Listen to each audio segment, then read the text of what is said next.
Haleluya, terima kasih kami boleh kembali bersama-sama berkumpul. Mari Roh Kudus, kami menyambut Engkau. Haleluya, haleluya. Ya, berikan kami roh hikmat dan wahyu, agar firman Tuhan bukan hanya menjadi pengetahuan, tetapi sungguh-sungguh menjadi makanan buat jiwa dan roh kami. Sebab itu Roh Kudus, urapi hamba-Mu, urapi kami semua, sehingga kami boleh mengerti kebenaran firman-Mu, bahwa apa yang pernah Engkau sampaikan di zaman dahulu juga tetap berlaku sampai hari ini. Firman-Mu tidak pernah berubah. Firman-Mu adalah jawaban. Firman-Mu adalah kuasa Allah yang nyata dalam hidup kami. Kami menaklukkan segala keangkuhan manusia kami, ketidakpercayaan kami di dalam nama Yesus. Kami taklukkan kepada pikiran dan perasaan Kristus. Terima kasih Bapa di sorga, di dalam nama Tuhan Yesus. Haleluya. Yang percaya katakan amin. Puji Tuhan. Silakan duduk Bapak Ibu. Salam. Haleluya, puji Tuhan. Bagaimana kabarnya? Luar biasa. Haleluya. Puji Tuhan. Bapak Ibu, kita bulan-bulan ini ya membaca kitab Kisah Para Rasul ya. Dan hari ini kita sudah sampai di Kisah Para Rasul pasal 12 ya. Mari kita baca Kisah Para Rasul pasal 12 ayat 1 sampai 5 ya. Saya percaya kalau bulan-bulan ini ya Bapak Ibu saudara-saudara membaca kitab Kisah Para Rasul pasti sangat diberkati ya. Saya sangat diberkati sekali ya, bahwa Allah yang diberitakan oleh para rasul itu adalah Allah yang hidup, Allah yang nyata. Amin saudara. Amin saudara. Ya, oleh sebab itu kita memanggil Allah kita Allah Abraham, Ishak, Yakub ya, atau Allah Israel. Mengapa? Karena ya, saudara-saudara, jangan nunggu kita ngalami seperti Abraham, ngalami seperti Ishak, seperti Yakub ya. Tapi kita cukup percaya dengan kesaksian dari Abraham, Ishak dan Yakub. Amin. Ya, waktu kita membaca Alkitab ya, kita membaca bagaimana Abraham berjumpa dengan Tuhan. Abraham menyerahkan segenap hidupnya kepada Tuhan, dilanjutkan generasi berikutnya yaitu Ishak dan Yakub ya, yang diganti namanya menjadi Israel. Saudara-saudara, bahkan keturunannya yang bernama Yusuf ya. Saudara-saudara, semua membuktikan bahwa firman Tuhan itu tidak pernah gagal. Amin, saudara. Ya, akhirnya Tuhan izinkan selama 400 tahun ya bangsa Israel diperbudak di Mesir ya. Saudara-saudara, 30 tahun ya akhirnya Yusuf meninggal. Dan 400 tahun kemudian bangsa Israel dijajah ya, lebih lama ya daripada Belanda menjajah Indonesia ya. Belanda menjajah Indonesia 350 tahun. Tetapi bangsa Israel diperbudak oleh Mesir, bangsa Mesir selama 400 tahun ya, saudara-saudara. Ya. Itu sudah ditulis dalam kitab Kejadian pasal 19 bahwa selama 400 tahun bangsa Israel akan diperbudak ya saudara. Jadi benar-benar digenapi ya saudara-saudara. Kadang-kadang ikut Tuhan itu ya kita nggak bisa mengerti ya, kok bangsa Israel umat Tuhan kok diperbudak ya. Saudara-saudara, padahal konteksnya pada waktu itu ya, saudara, bangsa Israel bukan sedang melakukan kehidupan penyembahan berhala ya, seperti zaman kita raja-raja ya, saudara. Tapi kadang-kadang walaupun kita ikut Tuhan sungguh-sungguh, kita diizinkan mengalami masalah, ya. Mari kita membaca Kisah Para Rasul pasal 12 ayat 1 sampai 5. Mari kita baca bersama-sama dengan suara yang keras. Ya, Kisah Para Rasul pasal 12 ayat 1 sampai 5. 1 2 3. Kira-kira pada waktu itu Raja Herodes mulai bertindak dengan keras terhadap beberapa orang dari jemaat. Ia menyuruh membunuh Yakobus saudara Yohanes dengan pedang. Ketika ia melihat bahwa hal itu menyenangkan hati orang Yahudi, ia melanjutkan perbuatannya itu dan menyuruh menahan Petrus. Waktu itu hari raya roti tidak beragi. Setelah Petrus ditangkap, Herodes menyuruh memenjarakannya di bawah penjagaan 4 regu, masing-masing terdiri dari 4 prajurit. Maksudnya ialah supaya sehabis Paskah ia menghadapkannya ke depan orang banyak. Demikian Petrus ditahan dalam penjara, tetapi jemaat dengan tekun mendoakannya kepada Allah. Haleluya. Ya, saudara, judul firman Tuhan adalah tekun mendoakannya, ya. Bapak Ibu, saudara-saudara yang terkasih, ya.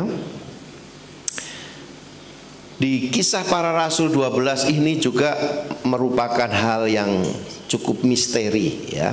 Kenapa misteri, saudara-saudara? Karena Allah mengizinkan Yakobus, ya. Yakobus ini rasul, ya, saudaranya Yohanes, murid Tuhan Yesus.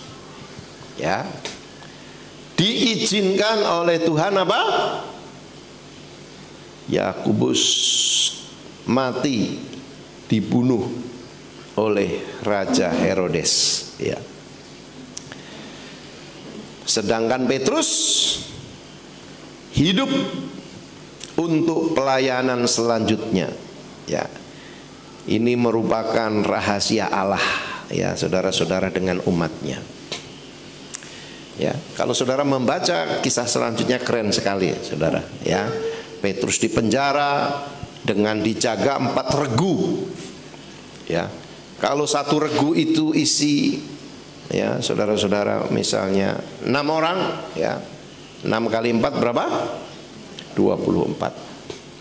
Ya, dan penjaranya, saudara-saudara, itu berlapis-lapis. Ya, biasanya kan pintu gerbang, terus mau masuk ke halaman tengah ada pintu gerbang lagi, ya. Terus masuk ke kamar-kamar ada penjaranya. Terus di dalam penjara masih dibelenggu dengan rantai, ya, saudara-saudara. Tetapi malam-malam, ya, malaikat Tuhan datang masuk ke ruangannya Petrus, dan Petrus ditepuk bahunya. Pok, saudara. Petrus bangun, ya, dan rantai-rantai di tangannya lepas sendiri, ya, saudara. Terus Petrus disuruh mengenakan pakaiannya, sepatunya, terus sama malaikat diajak keluar. Dan waktu, ya, melewati pintu-pintu yang terkunci itu tiba-tiba terbuka sendiri, saudara-saudara.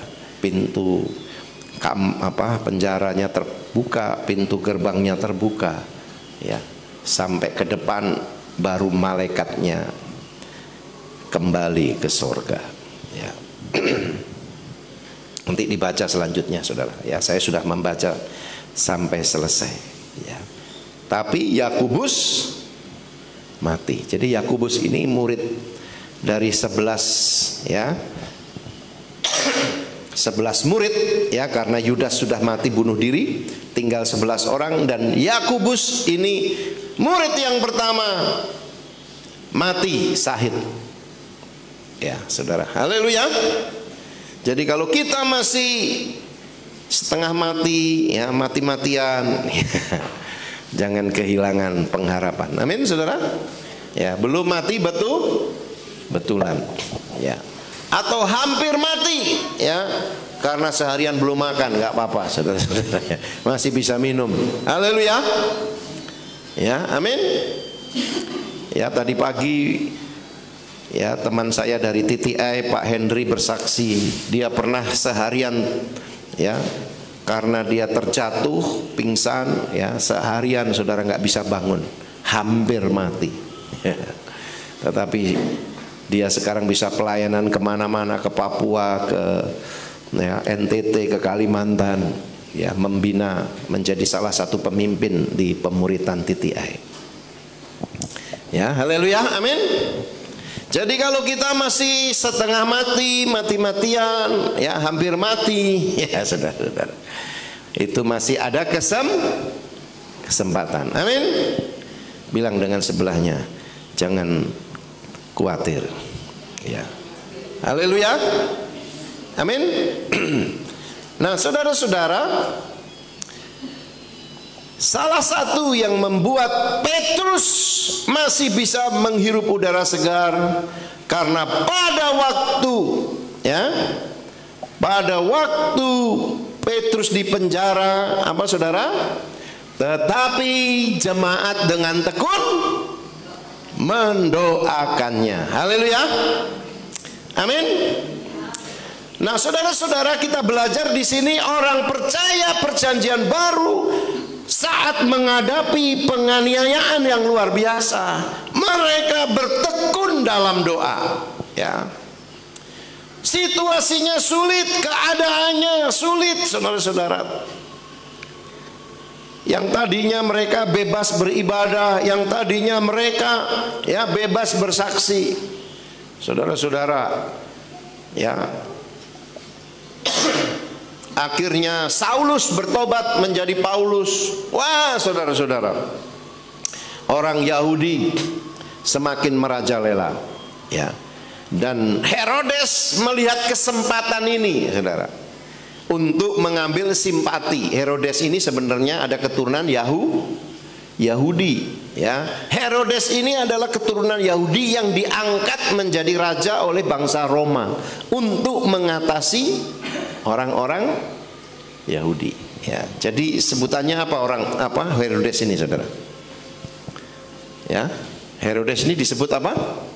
Kalau zaman Belanda dulu apa? Ekstremis. Ya, atau apa, saudara? Ya, kaki tangannya Belanda, ya, saudara.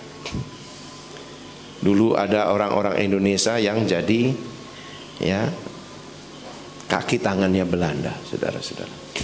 Ya, karena mereka bisa bahasa Belanda, ya, akhirnya mereka hidupnya enak, tetapi rakyat menderita. Ya.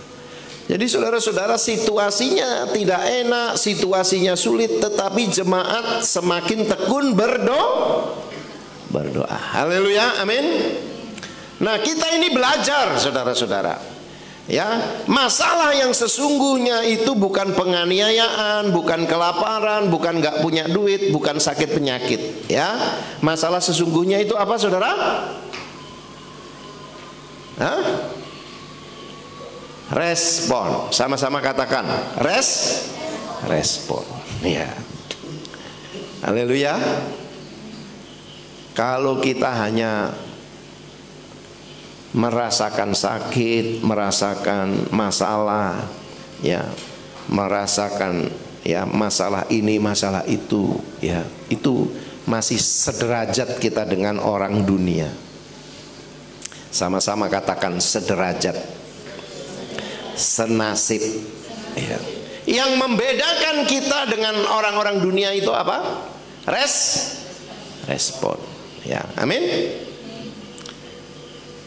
Respon kita waktu kita mengalami, ya, masalah, maupun itu keuangan, pekerjaan, masalah keluarga, sakit penyakit, apapun, yang membedakan kita dengan orang dunia itu adalah respon. Amin. Haleluya. Misalnya di grup, ya, saudara-saudara, diinfokan si anu sakit, masuk rumah sakit, ya, saudara-saudara. Yang membedakan saudara dengan yang lain itu adalah apa, saudara? Respon, ya. Haleluya. Nah, semakin respon kita itu peka, ya, saudara-saudara, semakin akan naik, ya, dari anak menjadi Hamba itu nggak pernah terganggu, saudara. Ya, hamba itu HP-nya nggak pernah matikan. Ya, haleluya. Hamba itu bukan pura-pura nggak tahu. Saudara kalau masih model pura-pura nggak tahu, itu masih anak. Ya. Sering kan saudara kita udah teriak-teriak. Anak kita asik aja, saudara-saudara. Ya. Kita sudah jungkir kebalik, ya, kepala jadi kaki, kaki jadi kepala. Anak kita nyantai aja, saudara-saudara. Ya. Padahal pacarnya sudah 4. Haleluya. Ya, yang membedakan kita dengan orang lain itu apa? Respon. Ya, haleluya. Nah, jadi kita nggak perlu ngakimin orang lain, nggak perlu nyalain orang. Kita bisa mengerti keadaan kita di level mana itu berdasarkan respon, saudara. Ya, kita maklum saja, saudara-saudara, karena level itu yang menentukan respon. Ya. Haleluya, amin. Ya, ada orang yang memang kritis, saudara-saudara, tajam, ya, bisa melihat hal-hal yang orang lain nggak lihat, tapi hanya sebatas itu. Ya, ini seharusnya begini, ini seharusnya begini, tapi hanya berhenti di situ. Karena untuk melakukan sesuatu itu butuh apa, saudara? Ya. Butuh pengorbanan, ya. Setelah respon itu pengorbanan, saudara-saudara. Saudara, jemaat berdoa, saudara-saudara. Haleluya. Ya, dan akhirnya gempar, saudara-saudara. Ya. Waktu mereka periksa penjara, ternyata Petrus tidak ditemukan lagi. Ya. Saudara-saudara, Yesus kan sudah ke sorga. Ya, pelayanan rasul-rasul pada waktu itu begitu luar biasa, saudara. Ya, ada seorang lumpuh di gerbang indah. Ya, Petrus dan Yohanes berkata, emas dan perak aku tidak punya, tetapi ya, dalam nama Tuhan Yesus orang Nazaret itu berjalan, saudara. Orang lumpuh itu berjalan. Amin. 2 hari yang lalu doa pagi kita membaca Petrus membangkitkan siapa? Darius. Ya. Petrus mendoakan siapa lagi? Dorcas. Dorcas sudah mati. Ya. Anaknya Darius sudah mati. Tapi dibangkitkan. Ya. Haleluya. Amin. Ya. Jadi keberadaan rasul-rasul itu begitu penting, ya, karena Tuhan Yesus sudah kembali kepada Bapa. Ya, saudara-saudara, akhirnya jemaat ini mereka mengerti, mereka harus bergandengan tangan, ya, saudara, mereka harus bersatu hati mendoakan. Haleluya. Saudara, kalau ada orang yang model begini, satu saja di keluarga kita, dahsyat enggak, saudara? Amin. Enggak banyak ngomong tapi banyak berdoa. Haleluya. Amin. Harusnya orang itu tajam terus larinya banyak doa, saudara, ya. Bukan hanya berhenti di ngomong, ya. Saudara-saudara, doa-doa ini yang membuat gereja mula-mula hidup, ya. Hidup dengan keyakinan bahwa Allah turut bekerja dalam segala sesuatu, ya. Amin.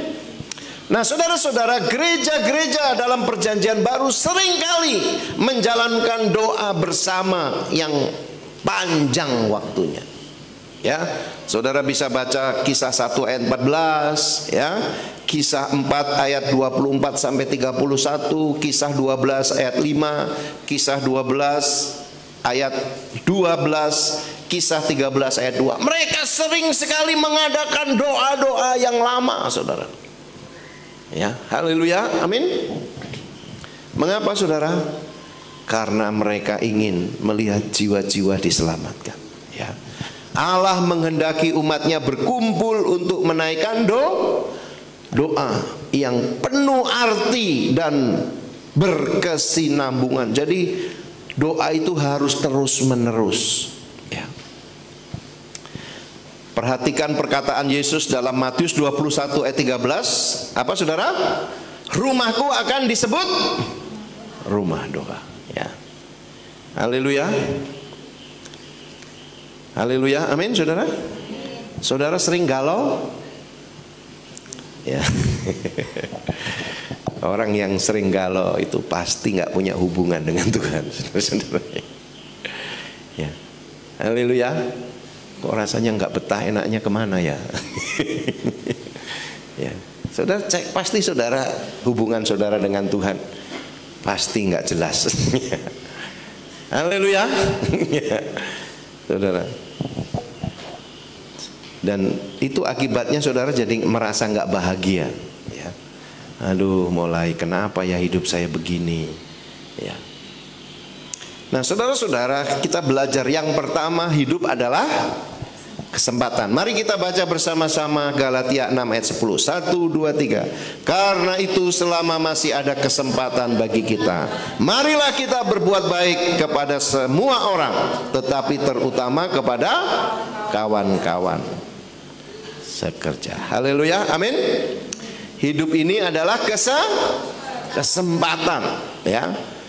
Apa yang dimaksud kesempatan? Kesempatan itu tidak selalu ada. Kesempatan itu ada, bukan milik kita, tetapi miliknya Tuhan, ya. Jadi kita tidak bisa menahan kesempatan. Kesempatan itu kadang-kadang tidak datang 2 kali, saudara-saudara. Haleluya, amin saudara. Ya, waktu kami mendoakan, ya, anak Tuhan di perumahan GM, saudara, tiap hari kami kunjungi, kami berdoa, kami kunjungi, ya, sampai akhirnya, ya, secara manusia ini kok nggak berangkat-berangkat, karena udah tinggal berbaring, tinggal tulang, saudara-saudara, ya. Didoakan, lupalah makan sehari 2 kali. Ya, ini kan ceritanya bisa panjang, saudara-saudara. Ya, haleluya. Tapi ternyata hanya 2 bulan berangkat. Ya, sekarang anaknya sudah mulai datang ke gereja, sudah ambil keputusan untuk meninggalkan suaminya yang gak jelas. Ya. Haleluya, amin, saudara. Ya, saudara gunakan kesempatan, mari, ya, supaya kesempatan itu tidak lewat begitu saja.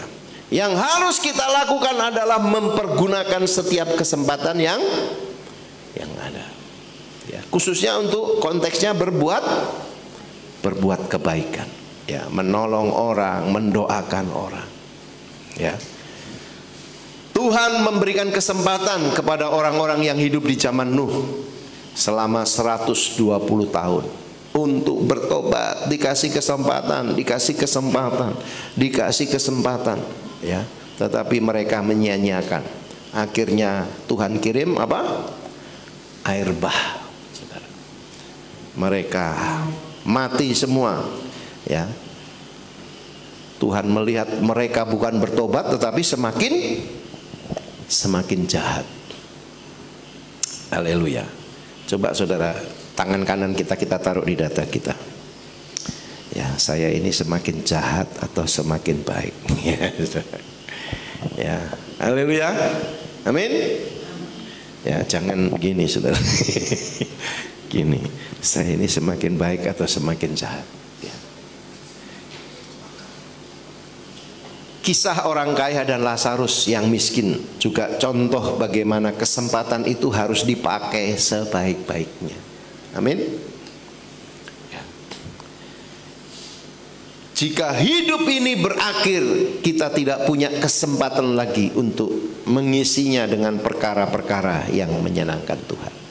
Jadi mumpung kita masih sehat, masih hidup, ya, agenda kita, prioritas kita adalah menyenangkan hati Tuhan. Raja Salomo berkata, ya, selama hidup kita, selama kita masih hidup, kita memiliki kesempatan untuk mengerjakan sesuatu. bagi Allah dan sesama. Karena tidak ada pekerjaan lagi di dunia orang mati, ya.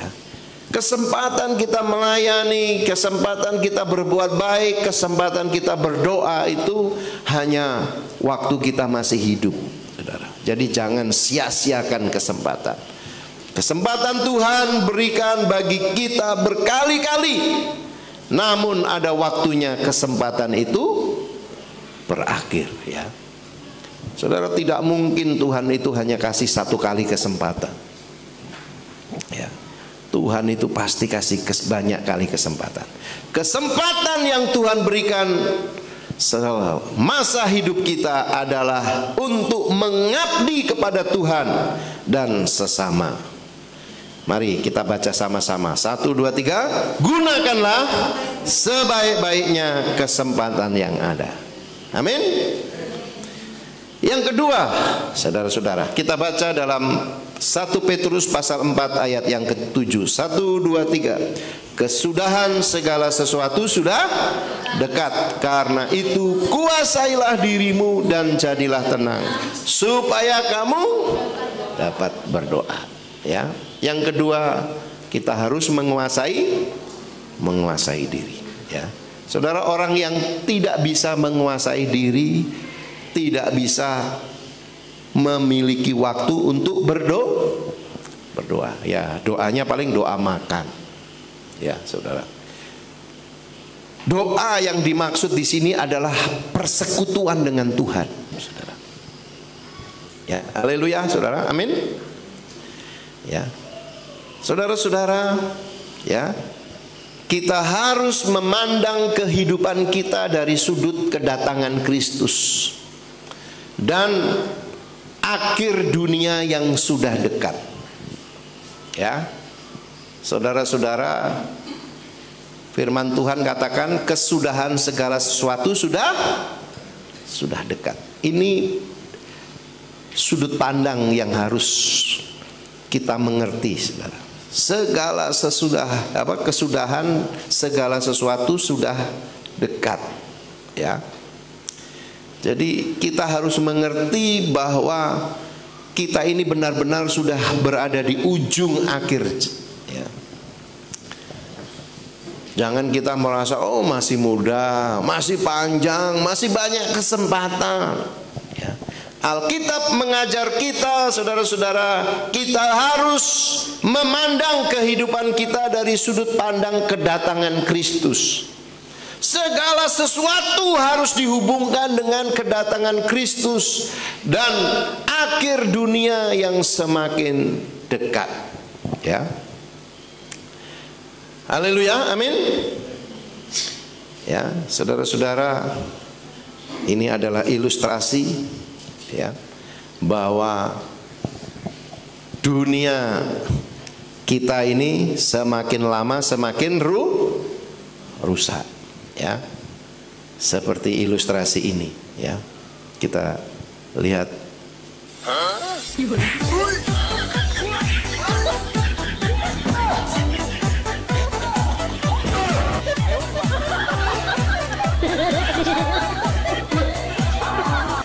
Ya. Ulangi lagi, sekali lagi dengan sungguh-sungguh, ya.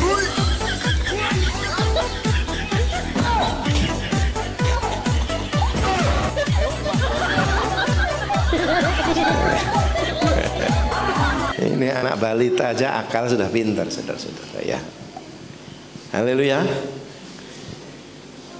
Jadi kalau kita nggak benar-benar menyadari ini sudah akhir zaman, kita ini hanya pintar akal-akalan. Yang kita kembangkan itu akal-akalan terus, saudara-saudara, ya. Haleluya. Dan semakin kita bisa mengakal-akali, kita semakin menikmati, saudara, ya.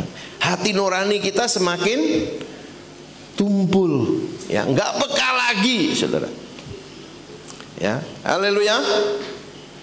Saudara-saudara, ya, sebetulnya ilustrasi ini, ya, mengingatkan kita bagaimana bahwa kita harus, ya, mulai menyadari bahwa dari sejak kecil kalau kita nggak mengajarkan kebenaran-kebenaran, ya, dunia akan mengisi pikiran anak-anak kita dengan hal-hal yang akal-akalan, saudara-saudara.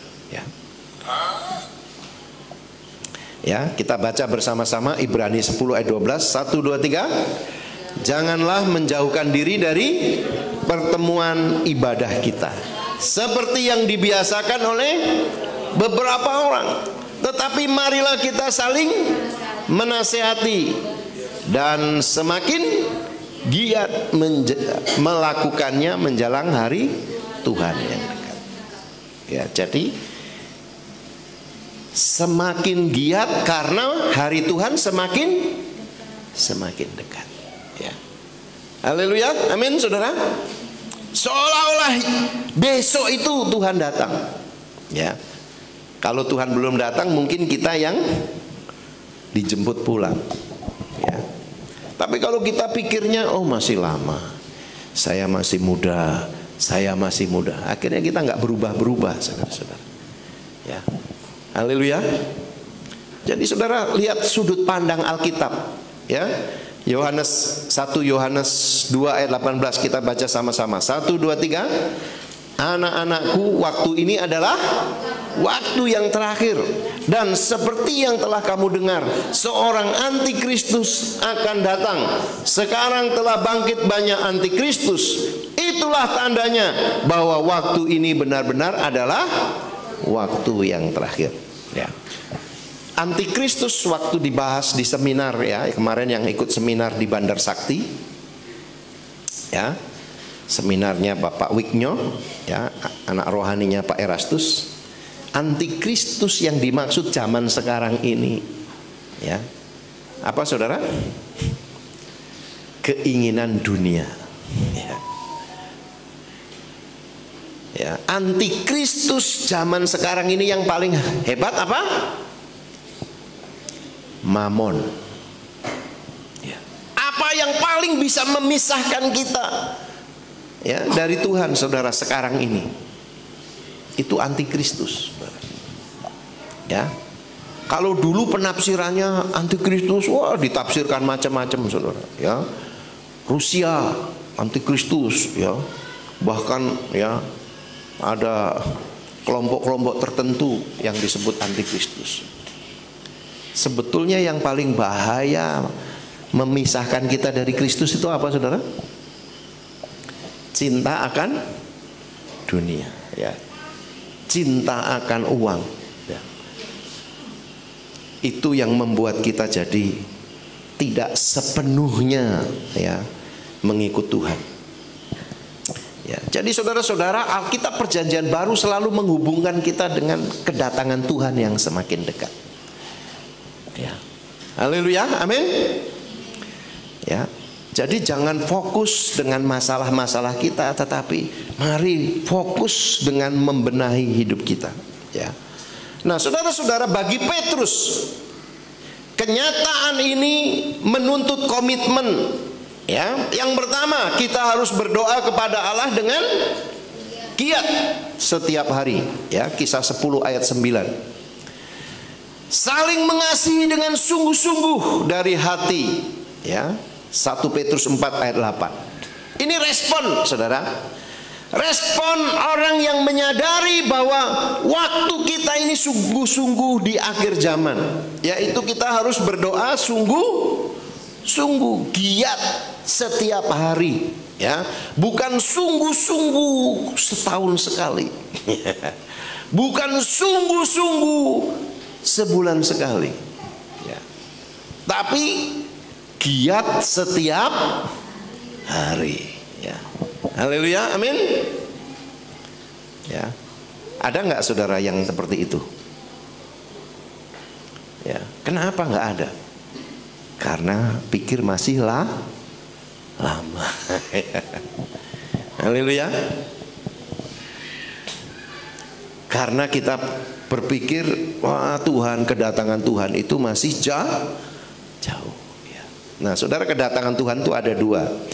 Ya, Tuhan datang, ya, menjemput kita, atau kita yang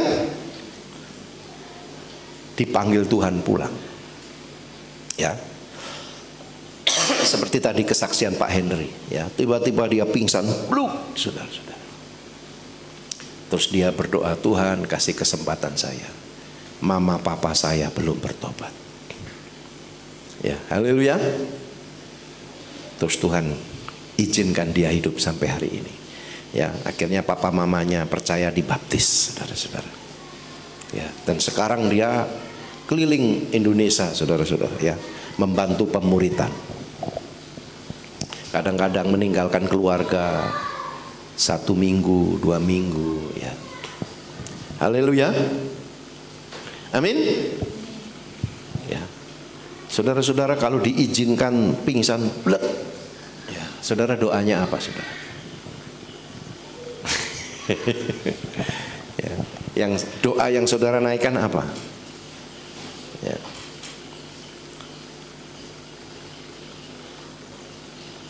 Jadi menurut Petrus, orang yang menyadari bahwa ini sudah akhir zaman, sudah di ujung, ya, kita harus berdoa kepada Allah dengan giat setiap hari. Ya. Saling mengasihi dengan sungguh-sungguh, udah nggak mempersoalkan kesalahan kecil, kesalahan besar kita nggak persoalkan. Yang kita persoalkan bagaimana respon kita. Amin. Karena kita mau belajar mengasihi. Ya, kita nggak mempersoalkan kesalahan orang. Udahlah cincai aja. Ya, yang kita persoalkan kondisi saya ini semakin baik atau enggak. Ya. Atau masih kayak dulu, ya, kalau disakitin sedikit, waduh, kita saudara-saudara nggak bisa tenang, nggak bisa tidur, ya. Wah, kayak sinetron itu, saudara, panjang lebar, ya. Yang ketiga, memberi tumpangan dan bersikap ramah terhadap mereka yang membutuhkan bantuan, ya.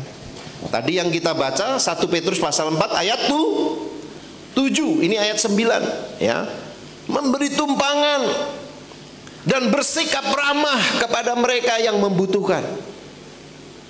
Kenapa, saudara-saudara? Ini 1 Petrus ini kan ditulis tahun 90-an Masehi, saudara-saudara, ya. 2000 tahun yang lalu, ya.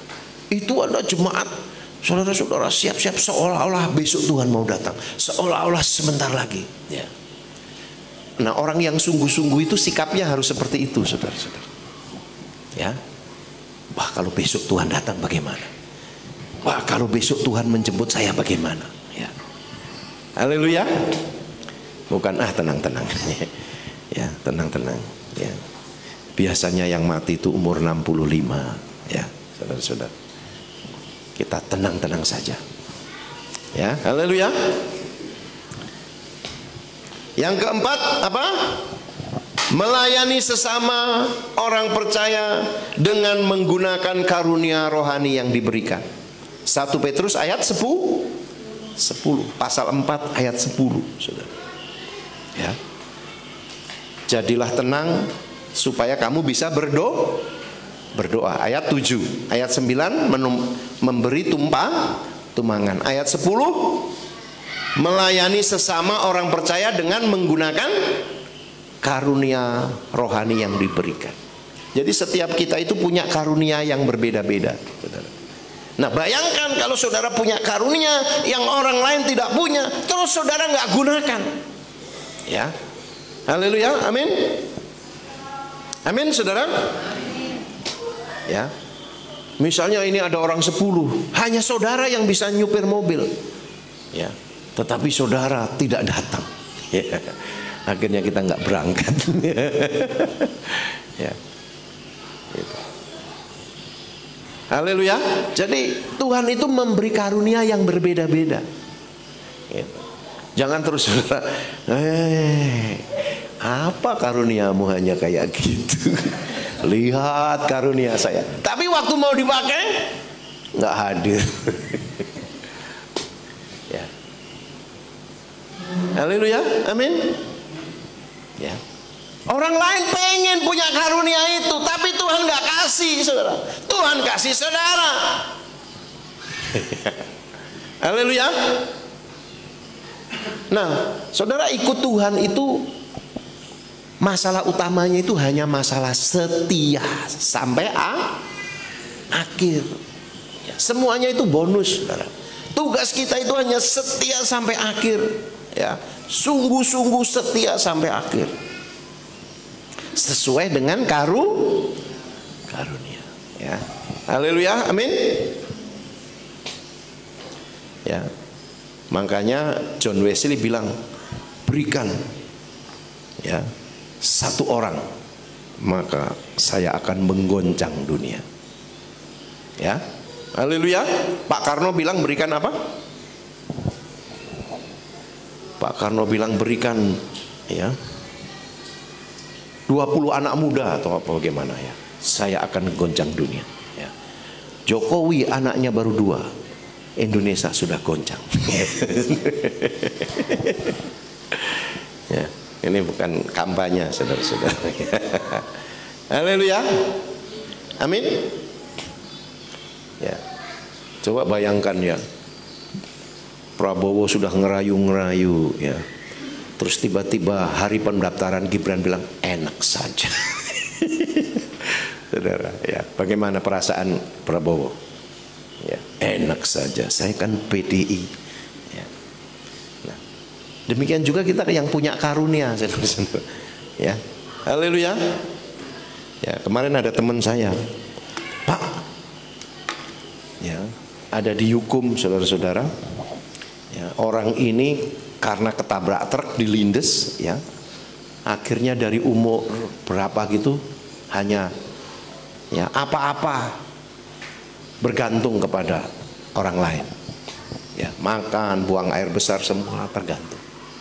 Terus dia ngomong, Pak Thomas, ya, bisa nggak Pak Thomas melayani? Padahal dia tinggal dihukum. Saya bilang Tuhan pertemukan kamu dengan dia. Ya itu tanggung jawabmu, kok enak dilempar ke saya. Ya, haleluya, saudara. Bukan saya nggak mau melayani. Ya. Oh, semua orang itu punya bagian gitu loh. Nah ini enaknya saudara-saudara, tolong ya. Terus saudara melakukan apa? Ya, haleluya, amin. Nah terus gantian saudara-saudara berdoa, Tuhan apa yang harus saya lakukan? Ini tahu karunianya ini, saudara-saudara. Ya seperti tadi, ya. Prabowo udah ngajak jalan naik kuda, ya, makan bersama, lebaran, ya, Jokowi datang ke Solo, ya. Giliran satu hari mau mendaftar, ya, misalnya Gibran bilang apa? Sorry. Gimana coba, saudara? Ya, haleluya. Ya. Nah kita kadang-kadang karena tidak mengerti, tidak sungguh-sungguh, bahkan kita nggak ngerti karunia kita, saudara-saudara. Amin. Ya, haleluya. Ya, saya berapa hari yang lalu, sampai saya jengkel ya sama Kesia. Ya, dia sakit, mau ke rumah sakit aja, ruwetnya ya. Sementara saya ditelepon, ya. Cik Ayong, Pak Thomas, ya, kok Ayong mau masuk rumah sakit, terus ditelepon lagi siapa gitu ya, juga orang sakit, saudara. Saya ini udah kayak orang punya rumah sakit. Sementara anak saya mau ke rumah sakit, bingung, ya. Terus saya ngomong ke dosennya, Pak, mestinya STT itu bekerja sama dengan rumah sakit, kan muridnya 800, ya. Jadi kasih tahu ke murid-murid kalau sakit nih ke sana atau ke sana atau ke sana. Ya. Saya bilang, Kes, WA aja dosenmu, kamu berangkat, nggak usah nunggu ya, nggak usah ini. Yang namanya sakit siapa yang mau ngelarang? Saya bilang. Yang penting kamu benar-benar ke rumah sakit. Ya. Sementara urusan banyak, saudara-saudara. Ya. Haleluya. Nah saudara-saudara, memang melayani itu repot, saudara-saudara. Ya, dan banyak orang nggak mau direpotin. Ya, setiap orang di IGD WA saya. Saya ini nggak digaji, ya. Haleluya. Sampai tante bilang, harusnya yang ngurusin orang sakit ini ada tipsnya, ya. Karena ada orang yang, ya, bawain pasien gitu, saudara-saudara, ternyata gajinya lebih besar daripada waktu dia kerja di rumah sakit. Ya. Terus tante bilang, harusnya. Ya, saya bilang setiap rumah sakit punya kebijakan yang berbeda. Kalau ada kesepakatan seperti itu, enggak. Ya, haleluya. Tapi kerelaan kita itu penting, saudara-saudara. Ya. Di WA, perlu darah ini, ya, langsung saya umumin di grup segala macam. Ya. Nah, saudara-saudara, mari kita sungguh-sungguh mencari tahu karunia kita, ya. Tapi cari karunia tadi ayat yang ke-10. Ayat 7-nya apa, saudara? Jadilah tenang supaya kamu bisa berdoa. Ya. Saudara-saudara, kunci utamanya ada di doa. Ya. Dan orang hanya bisa berdoa kalau dia bisa tenang. Ya. Tapi kalau mikir sana, saudara, wah, nggak jadi berdoa, saudara-saudara. Ya. Terus, saudara-saudara, pikirannya muter-muter. Yang kelima, bersaksi tentang Kristus melayani Allah dan dengan kuasa Roh. Ya. Saudara-saudara, Tuhan akan tambahkan. Setelah Tuhan kasih karunia, Tuhan akan kasih apa? Melayani dengan kuasa Roh. Haleluya, amin. Ya, ini yang disingkapkan oleh Petrus. Ayat yang ke-11, ya. Memuji Tuhan yang ke-6, ya. Yang ke-7, tetap setia kepada Kristus di tengah-tengah pencobaan, ya. Pasal 4 ayat 12 sampai 19. Kenapa Petrus bisa mendapat pewahyuan yang luar biasa?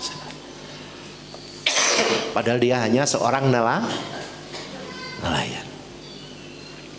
Karena dia seorang pelaku. Amin. Amin, saudara. Dia orang yang benar-benar dekat dengan Tuhan. Memang dia pernah menyangkal Tuhan, ya. Memang dia disebut keras kepala, ya. Memang dia orang yang, ya, orang Jawa bilang isu dele sore tempe. Ya.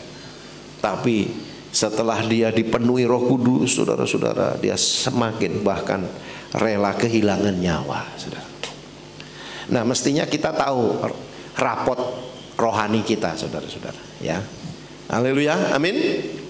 Mestinya kita bisa tahu pertumbuhan kita dari anak naik ke hamba, ya, sahabat, mempelai, saudara.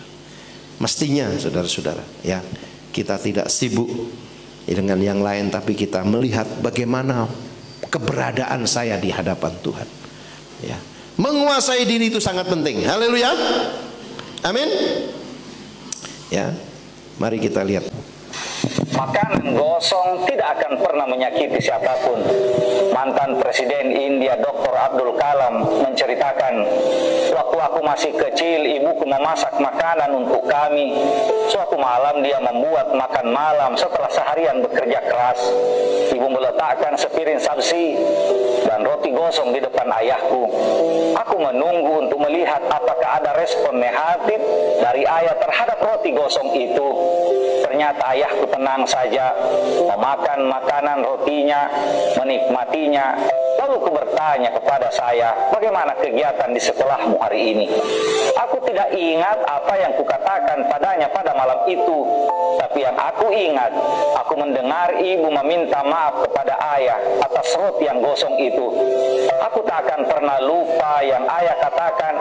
Sambil tersenyum ayah mengatakan, sayang, aku sesekali suka makan roti gosong sambil mencium kening ibu. Malamnya sebelum tertidur, kata-kata kasarlah yang akan menyakiti hati ibumu. Kau tahu nak, hidup ini penuh dengan hal-hal yang tidak sempurna dari orang-orang yang tidak sempurna. Ayah pun bukan lelaki yang sempurna. Belajarlah untuk menerima ketidaksempurnaan itu supaya kamu bisa menikmati kebahagiaan bersama keluargamu nanti. Teman-teman, hanya hati yang lapanglah, baik suami atau istri, yang memiliki cara pandang yang mulia ini. Amin, saudara. Ya. Jadi kita belajar ya untuk selalu mengucap syukur ya. Jadi walaupun rotinya gosong ya, tetap dimakan dengan mengucap syukur ya. Ini yang maksudnya menguasai diri ya. Jangan terus membandingkan ya. Itu loh istri tetangga kalau bikin roti ya, amin saudara ya. Nah, jadi jangan ya gara-gara kesalahan kecil terus kita ya mengecas orang ya. Jangan gara-gara perkara kecil kita mengeluh ya. Mari kita punya jiwa yang besar. Tapi kita belajar malam ini menguasai diri itu karena apa saudara? Karena doa ya. Haleluya. Semua orang pasti pengen dewasa, pengen punya penguasaan diri ya. Tapi kalau tidak berdoa kita nggak bisa ya. Apa tujuan orang berdoa ya? Yang pertama untuk menyembah Allah dalam roh dan kebenaran. Yang kedua mendengar suaranya. Yang ketiga mendapat kekuatan baru ya. Yesaya 30 ya, Yesaya 40 ayat 30 mengatakan ya, orang yang menanti-nantikan Tuhan akan mendapat kekuatan yang baru. Amin saudara ya. Jadi walaupun kerja seharian ya, walaupun banyak beban, kita ini nggak gampang dipengaruhi dengan keadaan kita ya. Biasanya kan orang kalau capek ya gampang marah ya. Kalau apalagi saudara ya, kalau sakit ya gampang sensitif ya. Ini karakter saudara-saudara ya. Nah, karakter itu hanya bisa diselesaikan kalau kita punya hubungan yang dekat dengan Tuhan. Haleluya. Karena salah satu buah roh itu apa? Penguasaan diri ya. Makanya tadi saya katakan, kalau saudara tidak punya penguasaan diri, pasti hubunganmu dengan Tuhan ya belum sungguh-sungguh ya. Haleluya. Amin. Tuhan berkati. Mari kita bangkit berdiri.